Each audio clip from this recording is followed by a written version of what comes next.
Boa tarde a todos nossos amigos ouvintes do vlog do Conde Lupe Villanueva. Desde já agradeço as doações que recebo e continue me ajudando nessa empreitada para a gravação dos nossos conteúdos e inscreva-se neste canal. Eu gostaria de compartilhar com vocês uma reflexão a respeito de duas objeções que nós ouvimos de muitos protestantes sobre duas coisas: a reprodução de imagens e o culto às imagens. No primeiro aspecto, os protestantes nos chamam de idólatras justamente porque, segundo o capítulo 20 de Êxodo, versículo 4, se diz, a princípio, que não é para reproduzir imagens de escultura. Esse é o primeiro ponto. E o segundo ponto, evidentemente, é a prestação do culto à imagem. Só que, se observarmos bem esse tipo de raciocínio, ele acaba sendo anulado na própria Escritura, porque, primeiro, esse versículo está atrelado não necessariamente à reprodução de qualquer imagem, mas tão somente à reprodução de imagem dos ídolos. Ou seja, o que a Sagrada Escritura proíbe em Êxodo capítulo 20, versículo 4 e em outras demais citações, é você fabricar o seu próprio Deus. É você colocar Deus, que é um ser onipotente, onisciente, eterno, atemporal, num determinado tipo de objeto. E transformar aquele objeto substituindo o lugar de Deus. Ou então aquele ídolo, ou seja, aquela figura que você atribui uma divindade e que na verdade é apenas produto da sua imaginação. E claro que também nós podemos falar sobre a idolatria em outros aspectos.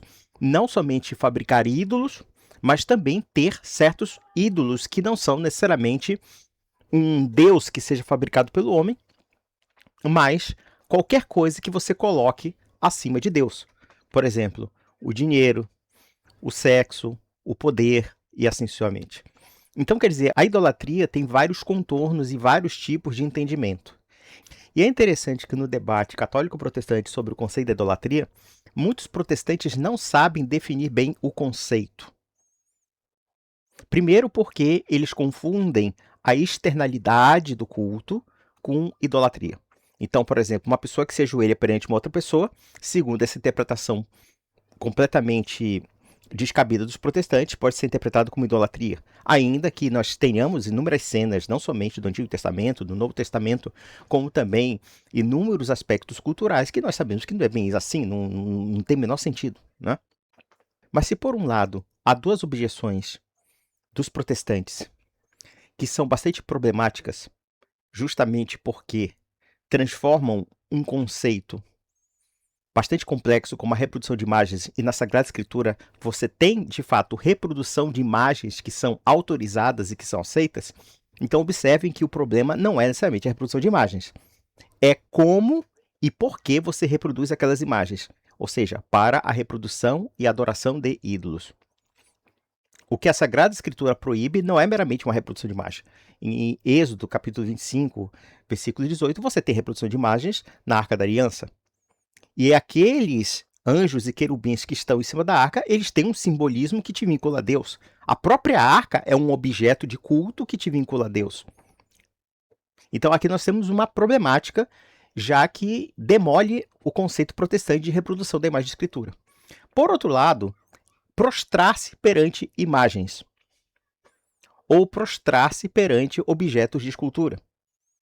Ora, partindo dessa lógica, então Josué seria o idólatra, porque querendo ou não, a Arca da Aliança é um objeto esculpido e que também tem imagem esculpida. E isso sem prejuízo do fato de que o problema não é você prestar culto a uma imagem. Não é você prestar culto ao objeto se aquele objeto tem tão somente uma representação simbólica de algo maior, tá? O problema, evidentemente, é você atribuir a algum objeto em si mesmo um critério que o desvie de Deus ou então que o leve à superstição. Mas observamos claramente que no Antigo Testamento, objetos podem ser utilizados para o culto, como também objetos podem ser instrumentos de cura, de poder, né, e de exercício da presença de Deus, como no caso a própria arca, como também a serpente que havia na arca, que quando as pessoas olhavam eram curadas. Enfim, você tem inúmeras questões que quebram esses dois raciocínios binários que são argumentados de uma forma simplória tão somente para atacar o catolicismo. E observe um terceiro ponto sobre as imagens. Eu já vi muito protestante me confrontar dizendo: onde é que os apóstolos adoravam imagens? Se entendemos a imagem não necessariamente como uma coisa fabricada, mas como algo que está aos seus olhos, eu diria que a primeira imagem a ser adorada pelos apóstolos é o próprio Jesus Cristo. Porque Jesus Cristo é o verbo que se fez carne e, portanto, ele se fez imagem, ele se fez homem, ele se fez carnal. E, portanto, aquelas pessoas que viram Jesus, que viram as palavras de Jesus, viram também um homem com olhos, com nariz, com boca, com corpo, com braços, com pernas, enfim, com cabelo, com barba, provavelmente, e assim sucessivamente. Então, observem claramente que o conceito da imagem na cabeça do protestante parte de uma concepção que, no meu entender, gnóstica. É como se a matéria e a natureza fossem más, quando, na verdade, Deus é que cria a imagem do mundo. Tudo que nós captamos no mundo é imagem, é reproduzida imagem. Ou, pelo menos, tudo que é material e palpável. Tudo que é material e palpável no mundo é sob a aparência de imagens. Claro que existem coisas que estão na natureza que nós não podemos ver, evidentemente, mas que nós sabemos através da sensibilidade e assim sucessivamente, né, dos 5 sentidos. Não? Por outro lado, se Deus cria um mundo em imagens, então a imagem em si mesma não é um problema. Como também, se nós analisarmos o pensamento católico sobre as imagens, não é muito diferente do pensamento judaico sobre os objetos sagrados, pois esses objetos sagrados são critérios estritamente representativos. Eles não se incorporam numa divindade, como os pagãos acreditavam. Observem que, inclusive, a concepção católica das imagens é totalmente diferente da concepção pagã. Os pagãos acreditavam não somente numa reprodução de um deus imaginado, coisa parecida, como eles achavam que os deuses atuavam nessas imagens, nesses objetos. E veja que, mesmo na Sagrada Escritura, Deus atua sobre a arca. Mas ele não se incorpora fisicamente sobre a arca. Essa que é a grande diferença e o grande detalhe que difere dos pagãos. Então, quer dizer, a concepção católica do culto às imagens e da reprodução das imagens é totalmente diferente daquilo que os protestantes querem colocar. Primeiro porque reprodução de imagens de santos, por exemplo, na verdade nós estamos reproduzindo criaturas. Nós não estamos reproduzindo ídolos e nem divindades. Ou seja, quando a reprodução da imagem do Santo Carlo Acutis, ou então de Santa Teresa d'Ávila, ou de São João da Cruz, São Tomás, ou, sei lá, São José, Santo Antônio, assim sucessivamente, nós observamos que são imagens de pessoas que existiram de fato e que evidentemente, são imagens para os nossos olhos. Então, logo, nós não estamos fugindo dos padrões de criar um ídolo ou então de reduzir Deus a um ídolo ou a um objeto. Muito pelo contrário. Por outro lado, se os apóstolos viram a imagem do Deus vivo encarnado, então, evidentemente que na argumentação protestante, e isso chega ao ponto de um delírio, de um botamento psicológico, que eles não querem nem mesmo reproduzir a imagem de Nosso Senhor, ó. No fundo, eles querem negar que o mundo feito de imagens é também o mundo da criação divina. Então aqui nós tiramos as seguintes conclusões que a imagem em si mesma não é um problema. O problema é a forma como usamos as imagens. Se as imagens nos levam a Deus, e eu posso provar aqui que as imagens podem nos levar a Deus, por exemplo, na própria natureza das coisas existentes. Quando vemos uma árvore, quando vemos os campos, quando vemos os céus, quando vemos inúmeros espetáculos naturais da Terra, nós estamos vendo imagens representativas da sabedoria divina no âmbito da natureza. E por que não? Quando observamos o corpo humano, o funcionamento do corpo humano, nós vemos imagens. E através dessas imagens, nós presenciamos mecanismos de equilíbrio que nos preservam a vida. E isso é captado por imagens. Então, quer dizer, quando o protestante nega a importância das imagens, na verdade, ele embota intelectualmente um elemento do pensamento humano, um elemento do imaginário humano. Vejam que esse pensamento protestante iconoclasta levado às últimas consequências nos levará também a ter cuidado para ler a Bíblia. Por quê? Porque quando nós lemos a Bíblia, nós imaginamos os personagens, nós captamos os personagens. E óbvio que quando pensamos em Cristo, pensamos nos apóstolos, pensamos nos profetas, pensamos, enfim, em várias coisas, nós imaginamos aquilo que lemos. Nós pensamos, nós criamos uma imagem a partir do que lemos na história. Então, observem que existe algo antinatural nessa argumentação. E a argumentação protestante não é bíblica. É isso que é o mais impressionante. Ela não é bíblica. Por quê?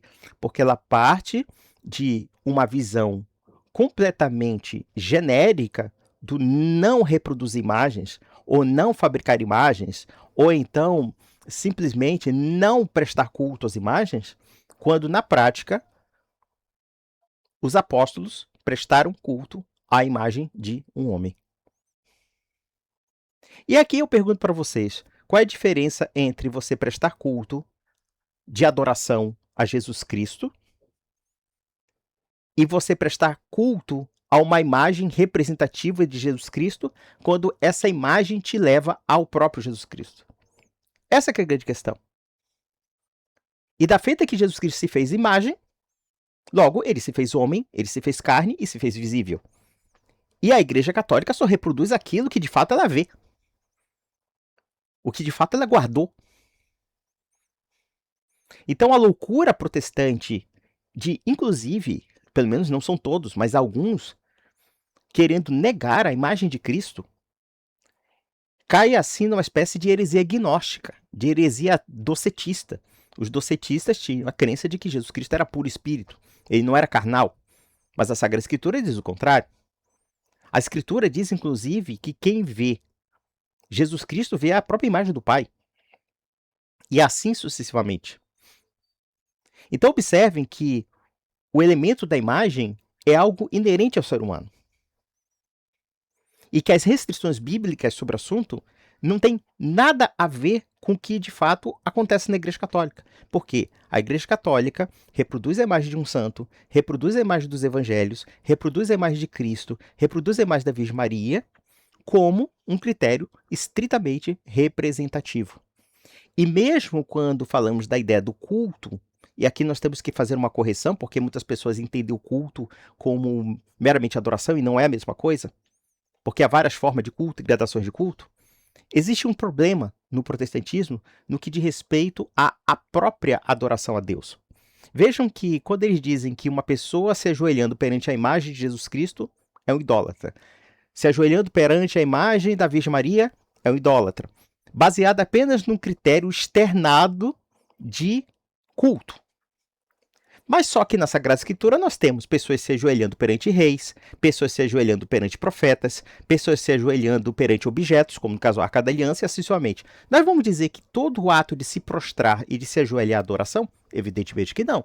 O que define o critério daquilo que é um ato de se ajoelhar perante a adoração e um ato de se ajoelhar apenas como uma questão de honra, de honrar aquela pessoa, de dignificar e mostrar admiração e veneração àquela pessoa? Aqui também temos outra palavra que o protestante distorce, que fala da veneração, né? E nós entendemos aqui a veneração, não no sentido de adoração, mas no sentido de um respeito, uma admiração e um reconhecimento da dignidade daquela pessoa, né? Então nós temos exemplos da Bíblia que desmentem completamente a argumentação protestante. Desmentem a argumentação protestante sobre o culto, porque eles fazem uma generalização para atacar os católicos. Ou seja, o católico se ajoelhou perante uma coisa, ele é um idólatra. Isso poderia ser usado, sei lá, para um inglês que se ajoelha perante o rei. Então ele é idólatra também. Ou então Josué se ajoelhando perante a arca. Ele é um idólatra. E assim sucessivamente. Então nós temos aqui um problema de confusão terminológica. E aqui nós temos que colocar um outro ponto. Por que a igreja define dulia, protodulia, hiperdulia e latria? Por que a igreja define forma de culto? Justamente por essa confusão que o protestante causa. E nós temos perfeita ciência disso. Quando prestamos honra aos santos, e nós nos ajoelhamos perante a imagem dos santos, evidentemente que nós estamos nos ajoelhando perante um critério de representação. Nós não atribuímos aquela imagem em si mesma, senão pelo critério de representação. Por exemplo, Santa Teresa d'Ávila, Santo Tomás de Aquino. Quando você presta uma homenagem àquela imagem, você não está prestando aquela imagem por si mesmo. Você não está prestando homenagem a uma pedra, ou a um retrato, ou então uma escultura. Não, você está prestando honra à pessoa que está sendo representada. E aquela honra nada tem a ver com atributo de divindade.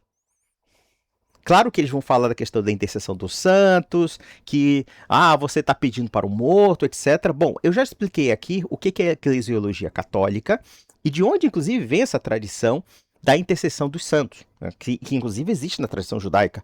Claro que 90% dos protestantes ignoram que seja judaísmo e, na verdade, eles ficam idealizando até o Estado de Israel, que é uma coisa completamente absurda. Mas, seja o que for, o fato é o seguinte. As interpretações protestantes sobre as imagens são completamente errôneas. Elas são falsas, porque elas contradizem a própria Escritura. E eu vou dizer mais. Foi a representação simbólica do imaginário cristão que não somente converteu boa parte da população humana, como também a reprodução desse imaginário é que mantém também certos elementos de fé.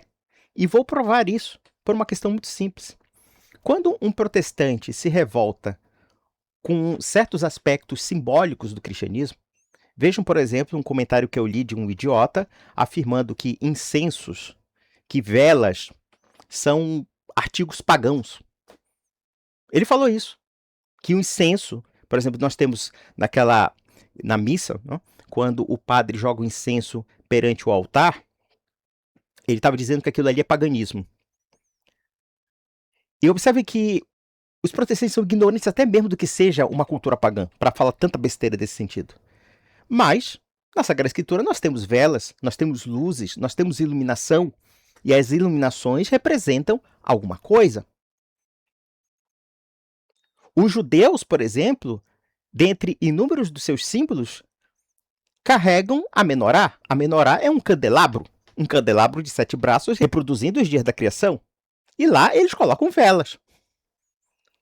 Os judeus também têm uma outra festa, que é a festa de Hanukkah, em que há o candelabro de 8 braços que fala, né, do milagre da purificação do templo. E a Hanukkah representa os 8 dias em que o templo de Jerusalém foi purificado da profanação dos pagãos.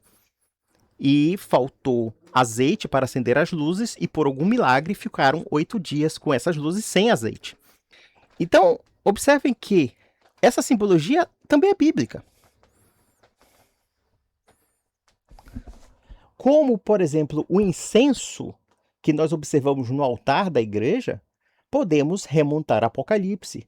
Do capítulo 6 ao capítulo 8, observamos os santos no altar rezando em direção ao Cordeiro, que seria o próprio Cristo, e as suas orações subindo como se fossem incensos.